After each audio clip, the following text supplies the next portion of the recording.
Hamas Israel যুদ্ধবিরতির চুক্তিতে ফিলিস্তিনে উল্লাস। যুদ্ধবিরতি কার্যকর না হতেই গাজায় ইসরায়েলের ভয়াবহ বোমাবর্ষণ। ট্রাম্পের যুদ্ধবিরতি পরিকল্পনায় সেরা রাশিয়া। চীন থেকে 20 যুদ্ধবিমান কিনছে অন্তর্বর্তী সরকার। আফগান সীমান্তে সংঘর্ষ, 11 পাকিস্তানি সেনা নিহত। শিকাগোর মেয়র ও ইলিনয়ের গভর্নরকে জেলে পাঠাতে চান ট্রাম্প। অস্থির ফ্রান্সে 48 ঘন্টার মধ্যে নতুন প্রধানমন্ত্রী নিয়োগ দেবেন ম্যাক্রো। চীনে বিরল খনিজ রপ্তানিতে নতুন কঠোর বিধিনিষেধ। 6 বছরের রেকর্ড ভাঙা ম্যালেরিয়া, ডেঙ্গু, চিকেনগুনিয়ায় কাঁপছে দিল্লি। ইসরায়েলে অস্ত্র বিক্রি বন্ধ করল স্পেন। ভয়ঙ্কর এক টাইফুনের কবলে জাপান, সতর্কতা জারি। জাতিসংঘের শান্তিরক্ষা মিশনে বড় ছাঁটাই, ক্ষতিগ্রস্ত হতে পারে বাংলাদেশ। ট্রাম্প নোবেল শান্তি পুরস্কারের যোগ্য। ইসরায়েলের বিরোধী নেতা ইয়ার লাপিদ। কম্বোডিয়া থাইল্যান্ড সীমান্ত বিরোধে ট্রাম্পের মধ্যস্থতায় নতুন আশার আলো। গাজায় উল্লাসের ঢেউ উঠছে যুদ্ধবিরতি চুক্তির খবরে। ইসরায়েল ও হামাস যুক্তরাষ্ট্রের মধ্যস্থতায় 6 সপ্তাহের যুদ্ধবিরতিতে স্বাক্ষর করতেই ফিলিস্তিনিদের চোখে জল, মুখে হাসি। কেউ নেচে গিয়ে আনন্দ প্রকাশ করছেন, কেউ কাঁদছেন আনন্দের অশ্রু নিয়ে। ওয়াশিংটনে ট্রাম্পের প্রস্তাবের পর শার্ম আল শেখে আলোচনায় সম্মত হয় উভয় পক্ষ। এই চুক্তির আওতায় হামাস সব জিম্মিকে মুক্তি দেবে, আর ইসরায়েল গাজায় সামরিক অভিযান বন্ধ করে ধীরে ধীরে সেনা প্রত্যাহার করবে। ফিলিস্তিনের মানুষের আশা এবার হয়তো সত্যি শেষ হবে ভয়াবহ যুদ্ধের অধ্যায়। যুদ্ধবিরতি ঘোষণার পরও গাজায় নতুন করে ভয়াবহ বোমাবর্ষণ চালিয়েছে ইসরায়েল। বৃহস্পতিবার ভোর থেকে গাজা সিটি ও খান ইউনিসে বিমান ও আর্টিলারির হামলায় অন্তত 9 ফিলিস্তিনি নিহত হয়েছেন। স্থানীয় গণমাধ্যম জানিয়েছে ড্রোন থেকেও বোমা নিক্ষেপ করা হয়, ফলে রাতভর বিস্ফোরণ ও আগুনে আকাশ আলোকিত হয়ে ওঠে। এর মধ্যে যুক্তরাষ্ট্র, কাতার ও মিশরের মধ্যস্থতায় ইসরায়েল ও হামাস যুদ্ধবিরতির চুক্তিতে পৌঁছেছে, যার আওতায় 20 ইসরায়েলি বন্দির বিনিময়ে 2000 ফিলিস্তিনি মুক্তি পাবে। তবে হামলার কারণে চুক্তি কার্যকর হওয়া নিয়ে সংশয় দেখা দিয়েছে। 2 বছরের এই যুদ্ধে 67,000-এর বেশি ফিলিস্তিনি নিহত হয়েছে, যাদের বেশিরভাগই সাধারণ নাগরিক। গাজায় রক্তপাত বন্ধে ট্রাম্পের প্রস্তাবকেই সেরা বলছে রাশিয়া। রুশ পররাষ্ট্রমন্ত্রী সের্গেই ল্যাভরভ বলেছেন, পরিকল্পনাটি আদর্শ না হলেও এই মুহূর্তে এটি সবচেয়ে বাস্তবসম্মত সমাধান। ফরেন অ্যাফেয়ার্সকে দেয়া সাক্ষাৎকারে তিনি জানান, ফিলিস্তিন রাষ্ট্রের স্বীকৃতিকে কম গুরুত্ব দিলেও ট্রাম্পের প্রস্তাব যুদ্ধবিরতি ও শান্তির জন্য আশাব্যঞ্জক। ল্যাভরভ আরও বলেন, ইসরায়েল, হামাস, যুক্তরাষ্ট্র, মিশর ও কাতার চাইলে মস্কো সহযোগিতা দিতে প্রস্তুত। উল্লেখ্য, শার্ম আল শেখে আলোচনার পর ইসরায়েল ও হামাস ট্রাম্পের পরিকল্পনায় স্বাক্ষর করেছে। রাশিয়া শুরু থেকেই দ্বিরাষ্ট্র সমাধানের পক্ষে ছিল এবং 2023 সালে জাতিসংঘে প্রথম যুদ্ধবিরতির প্রস্তাবও দিয়েছিল মস্কো। চীন থেকে 20টি J-10CE যুদ্ধবিমান কেনার উদ্যোগ নিয়েছে বাংলাদেশের অন্তর্বর্তী সরকার, যার ব্যয় ধরা হয়েছে প্রায় 15,000 কোটি টাকা। উপদেষ্টা আসিফ মাহমুদের ফেসবুক পোস্টে জানানো হয়েছে, জাতীয় আকাশ প্রতিরক্ষা শক্তিশালী করতেই এই সিদ্ধান্ত। সরাসরি বা G2G পদ্ধতিতে ক্রয় হতে পারে চুক্তিটি। তবে নির্বাচনের মাত্র 5 মাস আগে এত বড় প্রতিরক্ষা চুক্তি নিয়ে বিশেষজ্ঞদের মধ্যে শঙ্কা দেখা দিয়েছে। তারা বলছেন, এই সিদ্ধান্ত নেওয়া উচিত নির্বাচিত সরকারের। উল্লেখ্য, শেখ হাসিনা পতনের পর ইউনূসের নেতৃত্বে গঠিত সরকারের আগে চীন সফরও করেছে। বিশেষজ্ঞরা বলছেন, যুদ্ধবিমান কেনা জরুরি হলেও সময় ও রাজনৈতিক প্রেক্ষাপটের কারণে সিদ্ধান্তটি বিতর্কিত হতে পারে। আফগান সীমান্তে পাকিস্তানের খাইবার পাখতুনখোয়ায় তেহরিক-ই-তালিবান পাকিস্তানের হামলায় 11 সেনা নিহত হয়েছেন। পাকিস্তানি সেনাদের বহনকারী গাড়ি লক্ষ্য করে গুলি এবং বোমা বিস্ফোরণ চালানো হয়। 2টি গাড়ি হামলার শিকার হয়, 2 কর্মকর্তা সহ 11 জন নিহত হন। পাকিস্তান সেনাবাহিনী জানিয়েছে, নিহতরা একটি অভিযান শেষ করে ফিরছিলেন। সেখানে তাদের জবাবে 19 জন টিটিপির সদস্য নিহত হয়। প্রধানমন্ত্রী শেহবাজ শরীফ নিহতদের প্রতি শোক জানিয়েছেন এবং সেনাদের সাহসিকতার প্রশংসা করেছেন।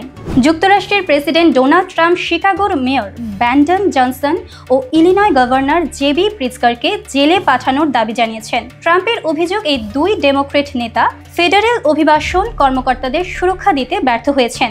যদিও কোনো প্রমাণ দেখাননি, বিষয়টি ট্রাম্প তার সামাজিক যোগাযোগ মাধ্যম ট্রুথ সোশ্যালে প্রকাশ করেছেন। শিকাগোতে ন্যাশনাল গার্ড মোতায়েনের প্রতিবাদে শহর জুড়ে বিক্ষোভ শুরু হয়েছে।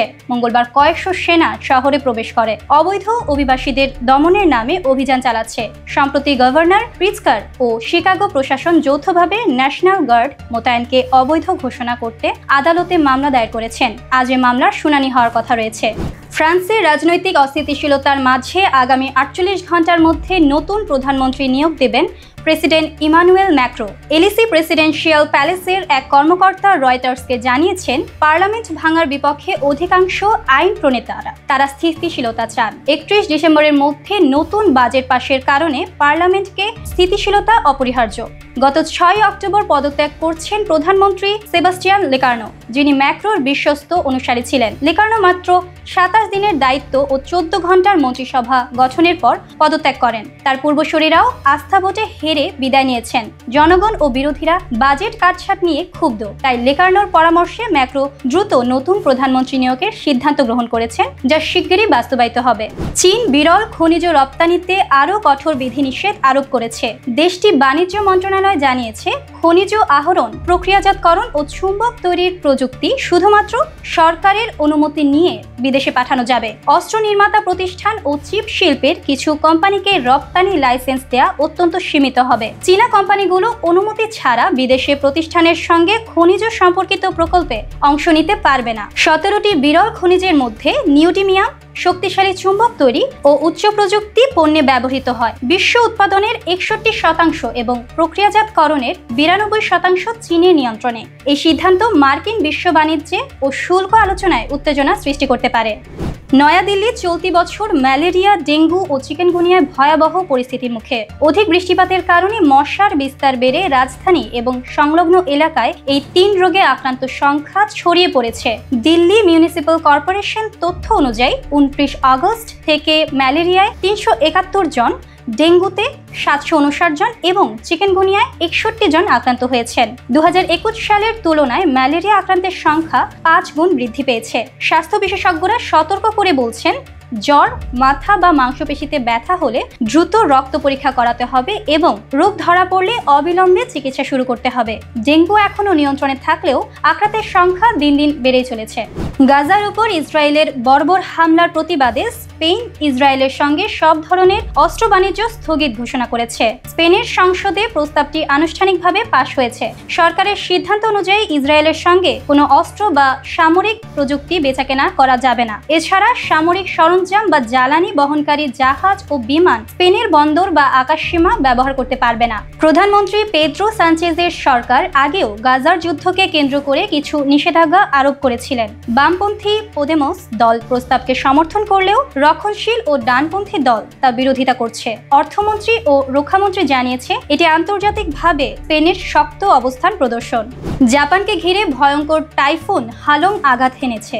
ইজু দ্বীপপুঞ্জে প্রবল বাতাস ও ভারী বর্ষণের সঙ্গে তীরে আছড়ে পড়ছে বিশাল ঢেউ। জাপানের আবহাওয়া দপ্তর ঝড়ো বাতাস ও উঁচু ঢেউয়ের কারণে বিশেষ সতর্কতা জারি করেছে এবং বাসিন্দাদের নিরাপদ স্থানে থাকার পরামর্শ দিয়েছে। দ্বীপের মাছ ধরা নৌকা ও জাহাজগুলো নিরাপদে সরানোর নির্দেশ দেওয়া হয়েছে। টাইফুনটির গতিবেগ ঘন্টায় 250 কিলোমিটার পর্যন্ত পৌঁছাতে পারে বলে ধারণা করা হয়েছে। জাপান সরকার দুর্যোগ মোকাবেলায় সব সংস্থাকে প্রস্তুত থাকার নির্দেশ দিয়েছেন। স্থানীয় গণমাধ্যম জানিয়েছে, রাত থেকেই শুরু হয়েছে তীব্র ঝড় এবং ঝড়ো ঢেউ, যা ক্ষয়ক্ষতির সম্ভাবনা বাড়াচ্ছে।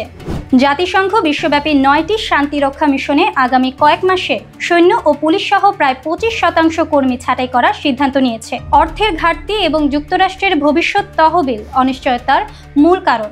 এই ছাঁটাইয়ে 13-14 হাজার সৈন্য ও পুলিশ এবং উল্লেখযোগ্য বেসামরিক কর্মী প্রভাবিত হবেন। ক্ষতির মুখে পড়তে পারে বাংলাদেশও, যা শান্তি রক্ষায় শীর্ষস্থানীয় ভূমিকা রাখে। কর্মী হ্রাসের প্রভাব পড়বে দক্ষিণ সুদান, কঙ্গো, লেবানন, কসাভো, সাইপ্রাস, মধ্য আফ্রিকান প্রজাতন্ত্র, পশ্চিম সাহারা, ইসরায়েল ও সিরিয়ার গোলান উচ্চভূমি এলাকায়। যুক্তরাষ্ট্র 2024-25 সালে $800 মিলিয়ন বরাদ্দ বাতিল করেছে। বিশেষজ্ঞরা বলেছেন, এটি শান্তি রক্ষার কার্যকারিতা মারাত্মকভাবে প্রভাবিত করতে পারে এবং বিশ্বব্যাপী শান্তি রক্ষার উদ্যোগে বড় ধাক্কা হিসেবে ধরা হচ্ছে। ডোনাল্ড ট্রাম্পকে নোবেল শান্তি পুরস্কারের যোগ্য হিসেবে অভিহিত করেছেন ইসরায়েলের বিরোধী নেতা ইয়ার লাপিদ, কারণ ট্রাম্পের মধ্যস্থতায় হামাস ও ইসরায়েলের মধ্যে 6 সপ্তাহ মেয়াদী যুদ্ধবিরতি চুক্তি স্বাক্ষরিত হয়েছে। চুক্তি অনুযায়ী হামাস নিজেদের হাতে থাকা সব জিম্মিকে মুক্তি দেবে, বদলে ইসরায়েল গাজায় সামরিক অভিযান বন্ধ রাখবে, কারাগারে বন্দী ফিলিস্তিনিদের মুক্তি দেবে এবং ধাপে ধাপে সেনা প্রত্যাহার করবে। গাজায় বাসিন্দারা উচ্ছ্বাসে মেতে উঠেছেন, কেউ কাঁদছেন, কেউ নাচছেন, কেউ গান গাইছেন। গাজার স্থানীয় একজন বলেন, এই আনন্দের অশ্রু, মনে হচ্ছে নতুন করে জন্ম নিয়েছি। ট্রাম্পের উদ্যোগকে বিশ্ব শান্তিতে একটি একটি বড় অগ্রগতি হিসেবে দেখা হচ্ছে। কম্বোডিয়া থাইল্যান্ড সীমান্ত বিরোধের শান্তিপূর্ণ সমাধান চেয়ে মার্কিন প্রেসিডেন্ট ডোনাল্ড ট্রাম্প থাই প্রধানমন্ত্রী অনুতিন চানভিরাকুলকে চিঠি পাঠিয়েছেন। ট্রাম্প লিখেছেন, তিনি দুই দেশের মধ্যে স্থায়ী স্থিতিশীলতা দেখতে চান। জুলাই ভয়াবহ সংঘর্ষে 40 জনেরও বেশি নিহত ও 3 লাখ মানুষ বাস্তুচ্যুত হন, যা ট্রাম্পের মধ্যস্থতায় সামরিক যুদ্ধবিরতিতে শেষ হয়। তবে পরবর্তীতে উভয় পক্ষই বারবার যুদ্ধবিরতি ভাঙার অভিযোগ তোলে। কম্বোডিয়ার প্রধানমন্ত্রী হুন মানেত ট্রাম্পকে নোবেল শান্তি পুরস্কারের জন্য মনোনীত করেছেন। অনুতিন জানিয়েছেন, যদি কম্বোডিয়া সীমান্ত থেকে ভারী অস্ত্র ও ল্যান্ডমাইন সরায় এবং বিতর্কিত এলাকা খালি করে, তবে থাইল্যান্ড আলোচনায় বসতে প্রস্তুত।